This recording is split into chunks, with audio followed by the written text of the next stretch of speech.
ফর্সা হওয়ার আশায় ত্বকের 12টা বাজাচ্ছেন না তো? আজকাল আমরা দেখছি একটা ট্রেন্ড, সবাই অনেক ফর্সা হতে যাচ্ছে। মানে ফর্সা না, স্বাভাবিক না, একেবারে দেয়ালের মতো সাদা হওয়া, গ্লাসি স্কিন হওয়া, এই ধরনের টার্গেট। এটা কি আসলে খুব স্বাভাবিক জিনিস? আপনি নিজের বুকে হাত দিয়ে বলুন তো, এটা কি খুব স্বাভাবিক জিনিস? আসলে না। ত্বকের একটা আলাদা স্বাভাবিক স্বাস্থ্য আছে, তার একটা লাবণ্য আছে, একটা সৌন্দর্য আছে। এটা সবারই আল্লাহ দিয়েছেন। যার বাদামি বর্ণ, যার শ্যাম বর্ণ, তার যে পিগমেন্ট, ওই পিগমেন্টগুলো তাকে কিন্তু ত্বক ভালো রাখার জন্য, ত্বক হেলদি রাখার জন্য আসলে সাহায্য করে। এবং আপনি দেখবেন শ্যামবর্ণের মানুষ যারা স্বাভাবিক ত্বকের স্বাস্থ্যটা মেনটেন করেন, তারা কিন্তু বুড়িয়ে যান দেরিতে। সুতরাং আমি বলবো যে অস্বাভাবিক কিছুকে বরণ করার ইচ্ছাটা ছেড়ে দেওয়া উচিত। এই জন্যই যে ত্বকটা সুন্দর থাকুক, স্বাভাবিক থাকুক। আপনি ভালো ভালো প্রোডাক্ট ইউজ করেন, আমি বলবো এতে ত্বকের কোনো সমস্যা নেই।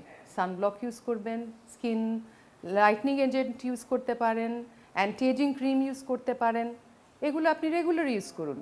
কিন্তু ত্বকে সাদা বানানোর জন্য অনলাইন থেকে আপনি জানেনই না কার কাছ থেকে কী নিলেন, শুধু চাটুকারি কথা শুনে আপনি প্রলোভিত হয়ে যা খুশি তাই ইউজ করে ত্বকের 12টা বাজাবেন না।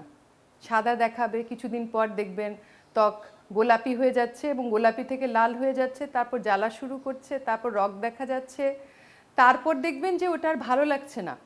দুদিন পর তখন আপনি ডার্মাটোলজিস্টদেরকে খোঁজ করতে থাকবেন, আপনি ফেসবুক ঘাটাতে থাকবেন যে কার কাছে যাবেন, এবং এটা তখন আমাদের কাছে অনেক কঠিন একটা কাজ হয়ে যাবে।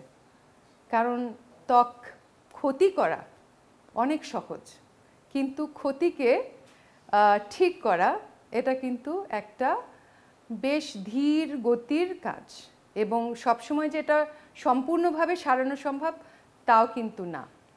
আমরা 20 বছর ধরে লেজার ট্রিটমেন্ট করছি, এবং এই ট্রিটমেন্টগুলো ত্বকের রিপেয়ারের জন্য আমরা করি, এবং এ ধরনের সমস্যায় যারা ভুগছেন তাদের ট্রিটমেন্ট আমাদের কাছে আছে। বাট আমি বলবো যে সমস্যাটা দেখতে যত সহজ এবং সাধারণের জন্য যে আমরা ঘরে ঘরে এই সমস্যাগুলো দেখছি, সমাধান করতে গেলে তখন বোঝা যায় যেটা সময় সাপেক্ষ, এবং সময় সাপেক্ষ হলে কিন্তু ব্যয় সাপেক্ষ।